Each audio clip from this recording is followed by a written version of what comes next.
audio jungle.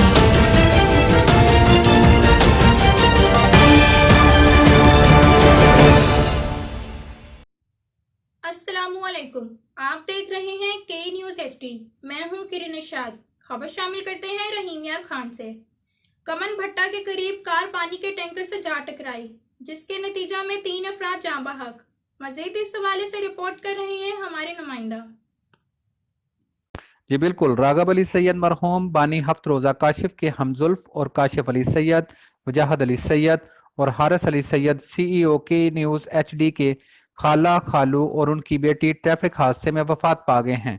तफसीलात के मुताबिक अमजद अली अपनी बीवी और 4 बच्चों के हमरा फैसलाबाद से कराची जा रहे थे कि रहीम यार खान हाईवे पर गाड़ी डिवाइडर से टकराकर पानी वाले टैंकर के नीचे चली गई, जिसके नतीजे में अमजद अली, उनकी बीवी और बेटी मौके पर जाँ बहक हो गए, जबकि 2 बेटियां और एक बेटा शदीद जख्मी हुए, जिनको करीबी अस्पताल मुंतकिल किया गया है। जी।